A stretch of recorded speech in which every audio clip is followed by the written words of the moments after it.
happiness, about joy. And one of the things that I mentioned inside the conversation was how mindlessness can be better.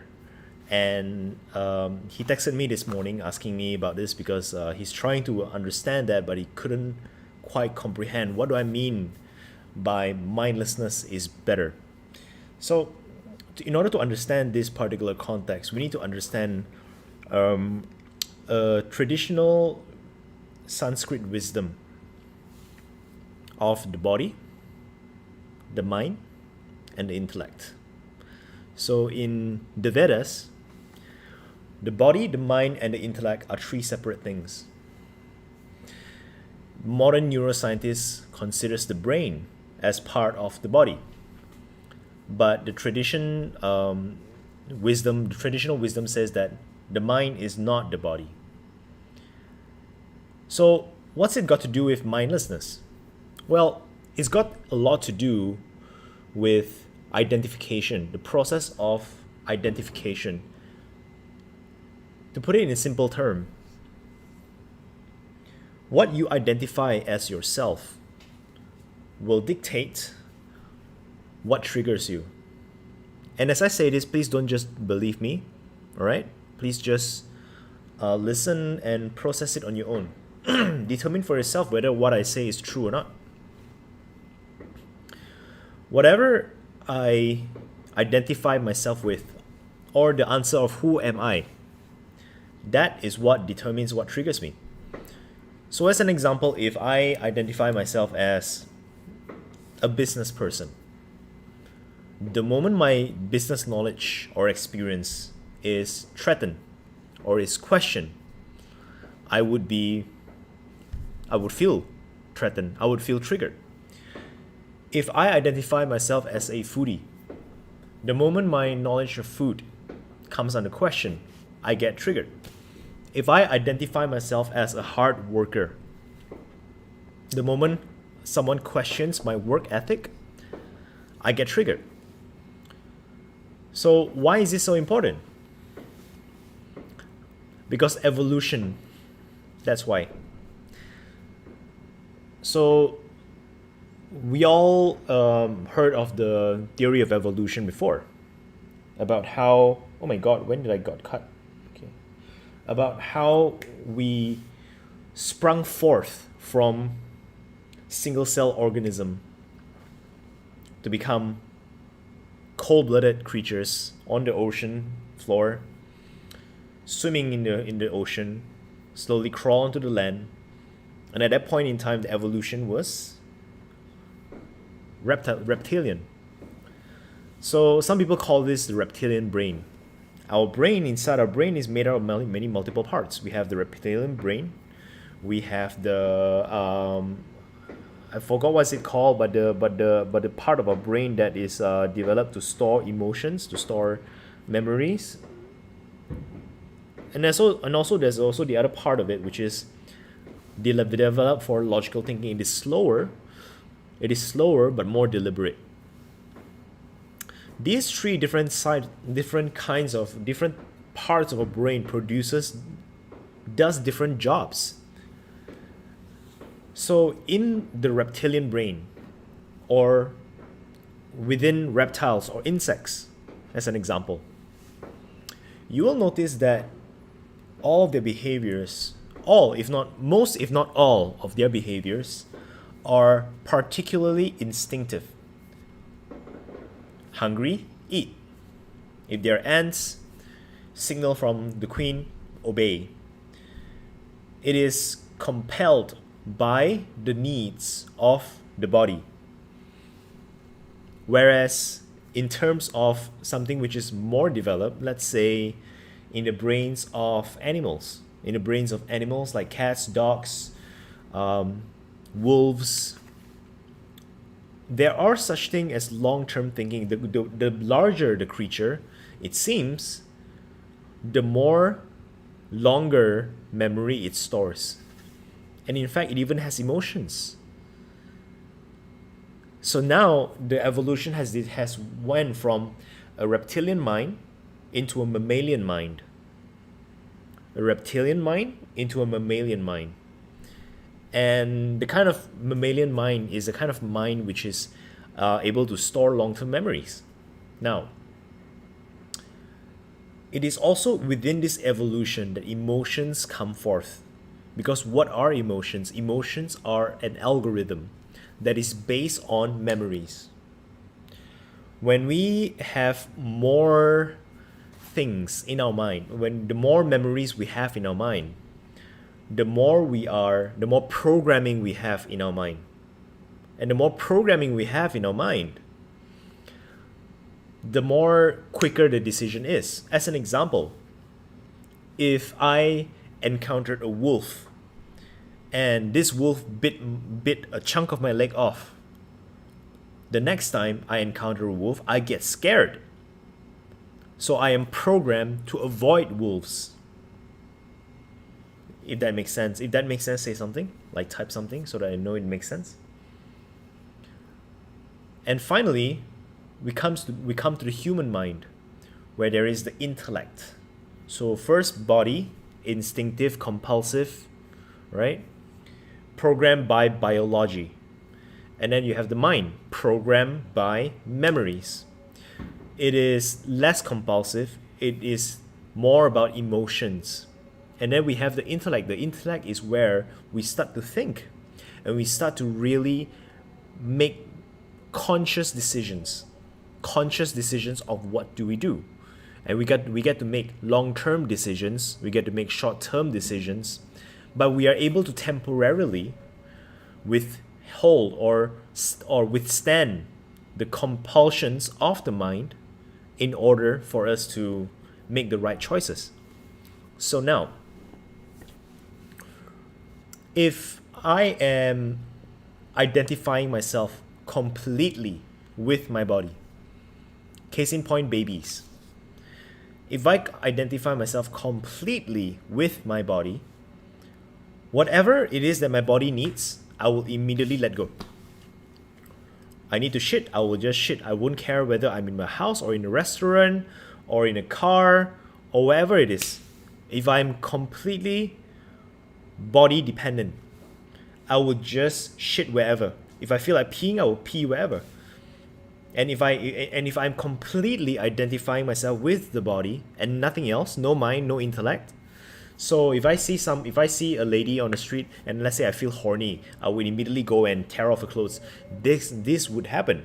But obviously, this does not happen. Why? Because of mindfulness. So in the society today, whenever the body's compulsions start to kick in, our past programming, our past memory also starts to kick in at the same time. I want to pee, but my mom says, no, this is a bad thing. I want to pee, but what about, I would feel so ashamed to whip out my thing and start peeing on the floor right now, right? I want to eat, but there's no food, so I'm going to start to think, I'm going to start to plan. So now I'm identifying myself with my mind. But at the very same time, when I identify myself with my mind, whatever it is that I cannot get, that I cannot satiate, I suffer. And that's what so many people are suffering from right now.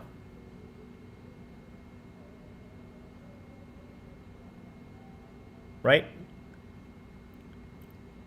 Something happened in my past. I'm suffering from my past. Something has yet to happen, but my imagination is running wild and I'm getting stressed out over what might not even happen in the first place. Because I have identified myself with my memories. The idea that my memories make up who I am.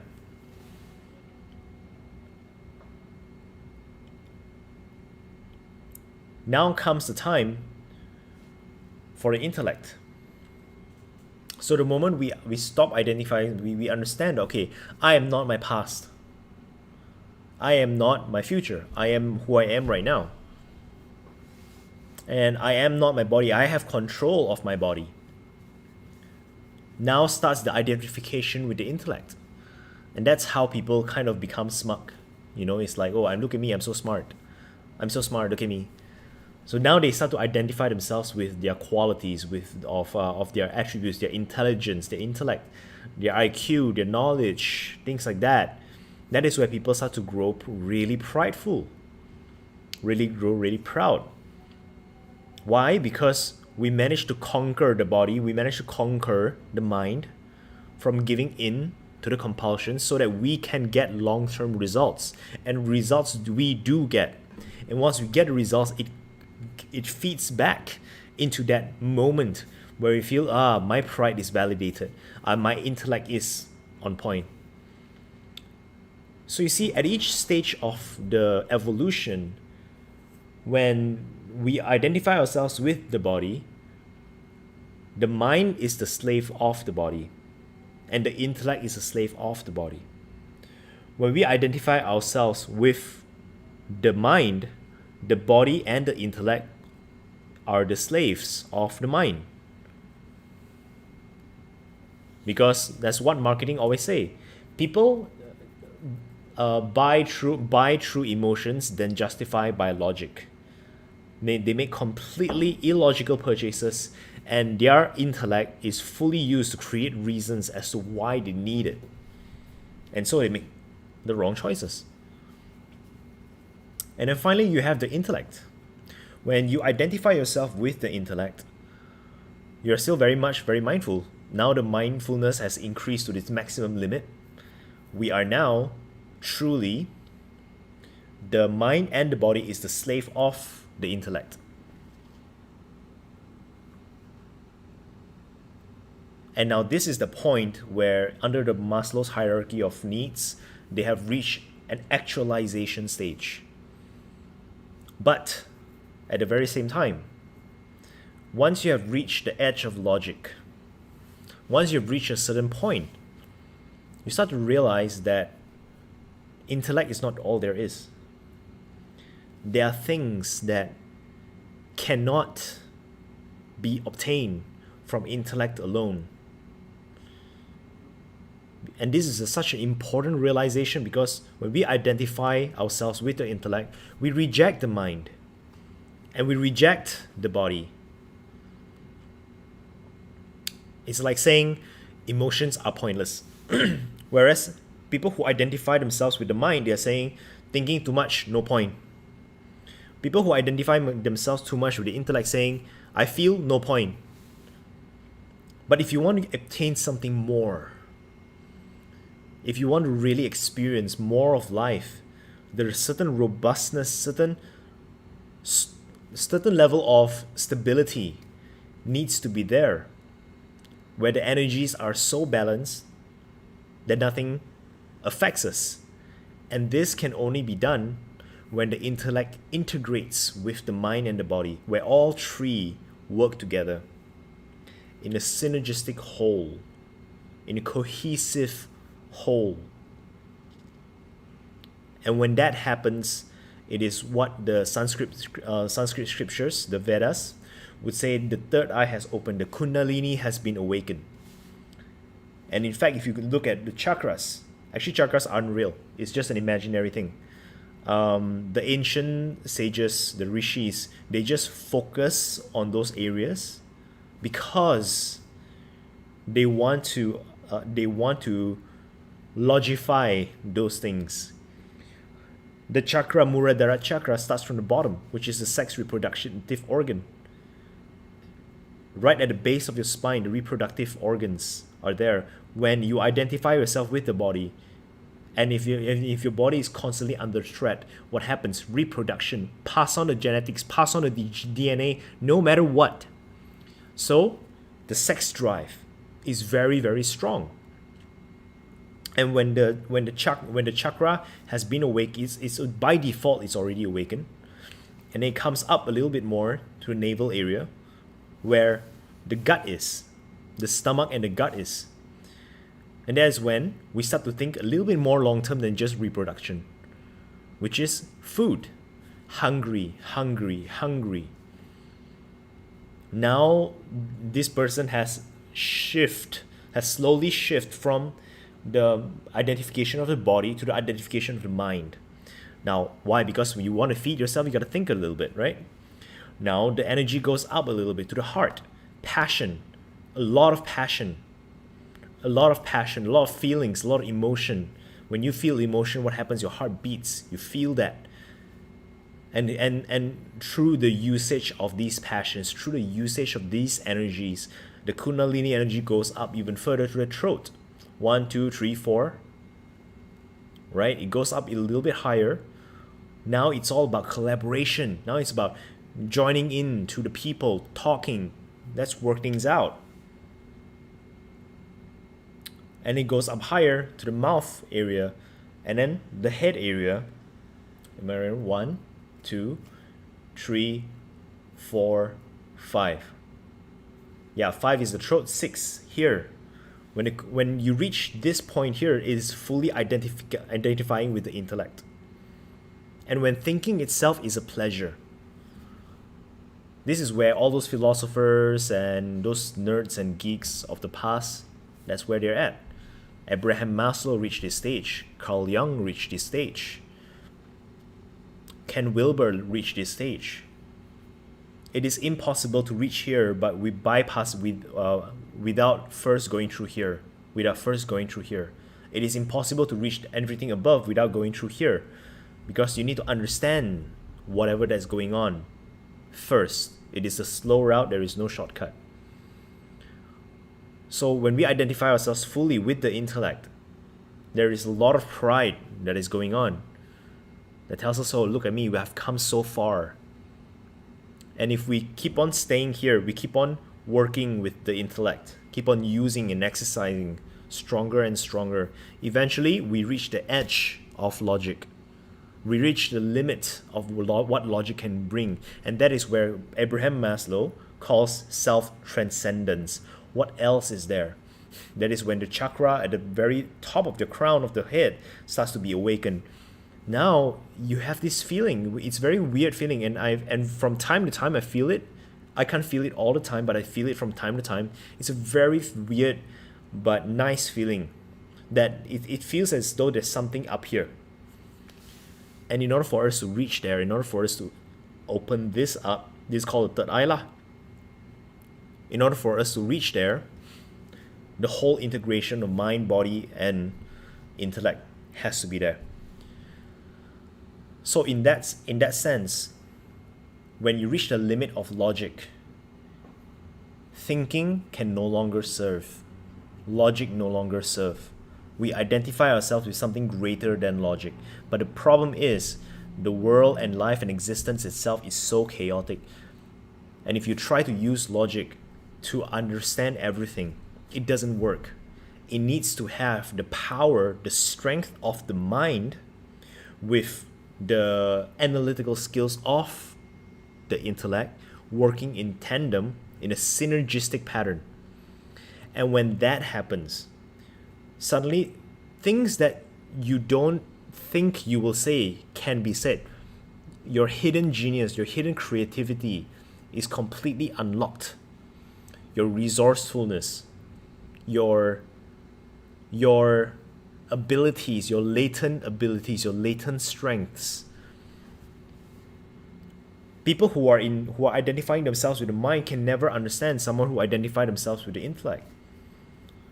Because people who identify themselves with mind have too much likes and dislikes. So what happens is that they will look at the people who are intellect and they say, why do you want to deprive yourself of all this pleasure? And the people who are based on the intellect say, you don't get it. This is pleasurable. This is more pleasurable than that. And likewise, someone who has transcended the body, the intellect, the body, and the mind, looked at everyone else and it says, you guys don't get it. You guys need to get it. You're just so close, so close. So when that happens, in order for that to happen, mindlessness is necessary. We gotta empty our mind. Not even silent, but rather than emptying your mind, I need to rephrase this. It is about paying attention to the beauty of what is. And paying attention so much, pay attention so deeply, so profoundly, that the beauty of what we are seeing comes to light. It is the beingness of absolute attention. It is a beingness of absolute beholdens, where I look at something and it could be something so simple, but I look at it so wholly, so deeply, that it becomes so beautiful, and that it fills my mind up with so much beauty and so much love and joy that nothing can interrupt it. That's how the mind works. We cannot remove things from the mind. We can only focus the mind. So when we say empty the mind, what we are really saying is that in the presence of something, someone, let's say it's you that I'm talking to, I would pay so much rapt attention to you that nothing else matters in that moment. And this is what most people refer to as love. There is no logic here. But with this power, transformations happen. With this power, infinite resources, infinite effort, infinite energy comes forth. And you're then able to do so many things that most people can't even dream of doing. It literally feels like a superpower. But the fact of the matter is, it is not a superpower, it is just a human power. It is just that. All our lives, all our society, the ones who teach us how to use this intellect, this mind, this body, are not speaking loud enough due to limitations of technology, and the ones who are listening aren't listening loud enough. And those of us, we don't even realize, we are not taught in school how to use our body, how to use our mind, and how to use our intellect. We are not taught. We are told to memorize things.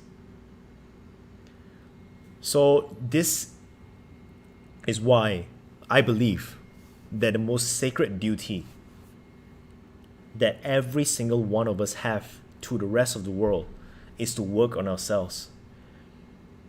Because when we are in this stage, when we are in this state of love, of mindlessness, the second mindlessness, everything feels blissful, everything feels good, everything feels amazing. But we are also fully capable and fully functional. If the world can even unlock just 10% of this energy, of this source, so many conflicts would have been completely obliterated. There would be no such amount of conflict anymore. That is my dream. My dream is to create a society of masters. People who know exactly what they truly want rather than what they think they want, or rather what they should want, and who are able to command themselves to do what's necessary in order to get what they want. And that is where I'm starting. I'm starting with this thing, procrastination. But it is so much more than that. I'm only using procrastination because a lot of people share this problem. Where I would like to take us is, I would like to go from procrastination to endless motivation, into a state of being that someone that you can jump out of bed every morning without needing any external motivation, without needing any external validation. You can just jump off the bed and you just start doing things, living a life of purpose and passion, and have boundless energy and be able to bounce back whenever negative things happen. I call this state mental fitness.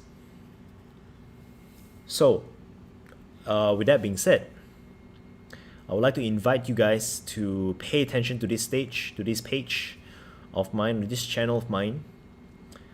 I'm going to release news very, very soon of an upcoming webinar on the 24th of November, where I'll be teaching exactly what is going on here and how to get there. It is called Zero Procrastination, or Zero Willpower Life. I haven't decided yet. I'll decide very soon. But basically, that is what I would like to share about. I hope you guys find value from this sharing. pay attention to this space. And in the meantime, if you can click on that link in the description to go to my Facebook group and join the Facebook group, that will be very, very helpful for you as well as for me, because I can then share the information. You will get first-hand knowledge of the information when the webinar is being released. And I hope to see you very, very soon. I hope to see you inside the webinar. Tomorrow morning, I'll be back 6:45 a.m. to cover another journal with me. While you wait, in the meantime, stay safe, stay healthy, and stay true. I shall see you soon.